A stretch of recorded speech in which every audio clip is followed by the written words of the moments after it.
डंडे पकड़े हुए, गालियां देते हुए, मॉब को लीड करते हुए, हाथ तोड़ने और मुंह तोड़ने की धमकियां देते हुए मॉब को अंदर घुसाया है कोर कमांडर हाउस के। और अब कहते हैं कि हमने किया कुछ नहीं, हमारे पे झूठे इल्जाम है। मैंने वीडियो चलाई है, मैंने एविडेंस दिया है, मैंने मौका दिखाया है, मैंने मोटिव दिखाया है, मैंने आपको उनकी हरकत दिखाई है, उनकी जबान सुनाई है। आप देखिए क्या कह रही है, खान साहब को लेके गए, मां का रिश्ता देना चेक करने लेके गए। ये अल्फाज हैं कि जो टीवी पे भी चल सके। और अब कहते हैं मैं रोटी कच्ची दी जाती है जेल के अंदर। बेटा जेल है, यहां पे चिकन मंचूरियन नहीं मिल सकता, नहीं दे ही नहीं सकते। आप 100 ख्वाहिश कर लें, पिज्जा और चिकन मंचूरियन वहां पे नहीं हो सकता। वही रोटी है जो वहां पे आया ने अंदर खानी है, जो आपकी बैरक की इंचार्ज है, आपने भी बेटा वही रोटी खानी है। इसलिए जब मुल्क की सालमियत पे किसी के उकसाने पर आप हमला करते हैं, उसके कॉन्सिक्वेंसेस हैं, उसके नतायज आपको भुगतना पड़ेंगे।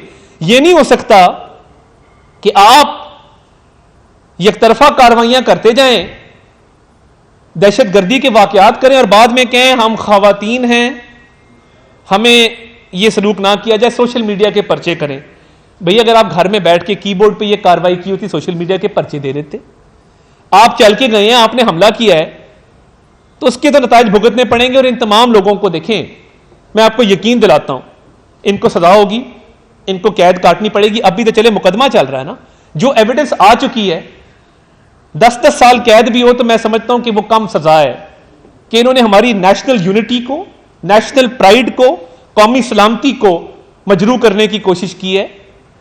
और अगर इस एविडेंस को कोई रिफ्यूट करना चाहता है, कोई नहीं करेगा। इनकी जमात भी इनको लवारिस छोड़ चुकी हुई है। ये इमरान खान साहब जिनका नाम है ना, लोगों को इस्तेमाल करते हैं, टिश्यू पेपर की तरह फेंक देते हैं। इनका नाम लेने वाला कोई नहीं है। आज हम इनका नाम ले रहे हैं क्योंकि इन्होंने क्रिमिनल एक्टिविटी की है। और मैं दोबारा रिपीट कर दूं, क्रिमिनल का ना कोई मजहब होता है, ना रंग होता है, ना नस्ल होती है, ना जिन्स होती है। क्रिमिनल क्रिमिनल है, टेररिस्ट टेररिस्ट है। और 190 मिलियन पाउंड की करप्शन को छुपाने के लिए गिरफ्तारी के रद्द अमल में अपने लीडर के कहने पे जो ये हरकत की हैं, जिसमें शरियार अफरीदी की प्रेस कॉन्फ्रेंस के GHQ चलो सबके सामने है। मुराद सईद से बुज़दिल आदमी पूरी कौम में पैदा नहीं हुआ होगा जो अब तक छुपा हुआ है, जिसने गवारा ही नहीं किया कि तब कह रहा था अपने अहदाफ पे पहुंचो, अपने अहदाफ पे पहुंचो, सबको कह रहा था पहुंचो, सारे पहुंच गए, खुद नहीं पहुंचा। ये दिलेरी है। फवाद साहब को मैं कुछ नहीं कहना चाहता, अल्लाह ताला अपनी पनाह में रखे। जिस तरह वो हाँ पर कांप रहे थे और भाग रहे थे और हफ रहे थे, मैं क्या कहूं। अल्लाह ताला से पनाह और रहम मांगना चाहिए। और ये अब छुपे हुए हैं। मुराद सईद साहब ने नहीं कहा पहुंचो अपने अहदाफ पे। तो ये वो लोग हैं जिन्होंने दुश्मनों के एजेंडे पे इस कौम का नाकाबिल इतलाफी नुकसान करने की कोशिश की है। और इनको कैफरे किरदार तक पहुंचाकर इंशाल्लाह दम लेंगे, ये मैं गारंटी करता हूं। कोई बेगुनाह जेल में नहीं होगा और कोई कसूरवार जेल से बाहर नहीं होगा। ये बिल्कुल स्टेटेड और क्लियर पॉलिसी है।